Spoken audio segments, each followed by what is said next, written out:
programang ito ay rated SPG. Striktong patnubay at gabay ng magulang ang kailangan. Maaaring may masiselang tema, lengguwahe, karahasan, sexual, horror o droga na hindi angkop sa... Which means, sa'yo mapupunta ang majority ng kayamanan ni Tanda. Narito na nga ang ating pagkaabangan ngayong Martes sa Abot Kamay na Pangarap. Nagkakagulatan na nga dito sa sinabi ni Eric na buhay nga itong anak ni Giselle at ito na nga si Justin. At dahil dito, gusto naman na makabawi ni Giselle dito kay Justin.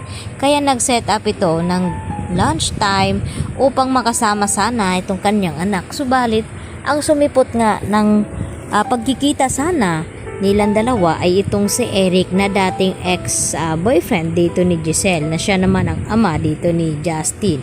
At tinanong ni Giselle itong si Eric na kung bakit siya ang naparito na saan daw itong kanyang anak.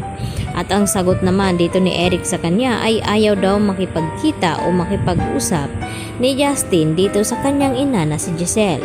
Dahil galit pa rin dito ang kanyang anak dahil sa ginawa nito ni Giselle na pinaampon at ipinamigay. Samantala, gusto naman na malaman ni Giselle kung paano nangyari iyon.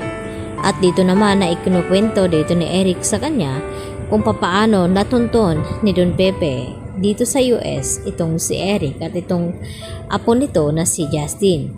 At dahil dito, nagpagawa pala agad ng DNA test itong si Don Pepe noon upang papatunayan na apo niya nga talaga itong si Justin.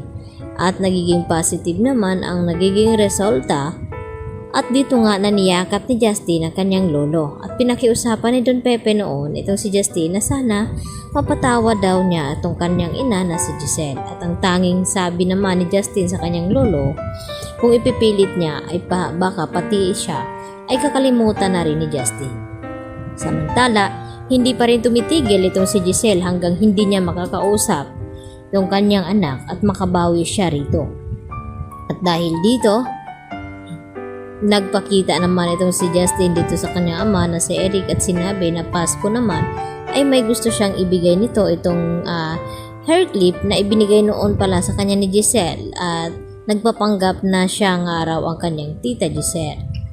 At dito naman na siguraduhin daw ni Justin na masasaktan itong si Giselle kapag ibinabalik niya itong clip ng buhok nito.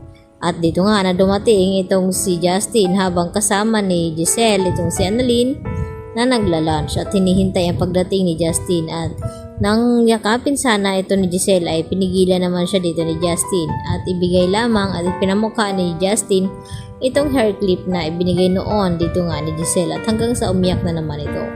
Samantala, nakakarating na rin dito kina Moira at Zoe ang tungkol sa anak ni Giselle na buhay pa nga ito. At kampante naman na sinabi ni Moira sa kanyang anak na si Zoe na sigurado daw sila na hindi ito nakilala ni Don Pepe. At hindi naman siguro ito pamamanahan daw. At dagdag pa ni Moira sa kanyang anak na sigurado daw siya na kay Zoe daw ipapamana ang majority ng kayamanan dito ni Tanda na ngayon nga ay talagang hindi pa ito nagkamalay at conscious pa rin ang kalagayan ngayon ni Don Pepe. At wala naman silang kaalam-alam na palaban nga itong si Justin at hindi siya makakapayag na hindi sa kanya mapupunta ang kayamanan ng kanyang lolo at lalong-lalo na sa kanyang ina na si Giselle. Lalo pat siya ang unang apo at siya dapat ang tagapagmana ng Apex Hospital. Kaya magkakaroon na naman ang kahati at magiging mainit ang labanan dito kay na Justin at Zoe dahil hindi nga magpapatalo itong si Justin dito kina Moira at Zoe. Lalo pat alam ni Justin ang tunay na ugali ni Zoe na kung papaano ito umasta bilang anak ni RJ, subalit ay hindi nga siya ang tunay na anak dito. Kaya yan po ang ating pagkatutukan sa bagong yugto ng Abot Kamay na Pangarap dahil mas marami pa tayong aabangan tungkol dito sa mag-ina na si Giselle at Justin. Yan lang po at marami pong salamat sa inyong pakikinig at panonood. Bye-bye!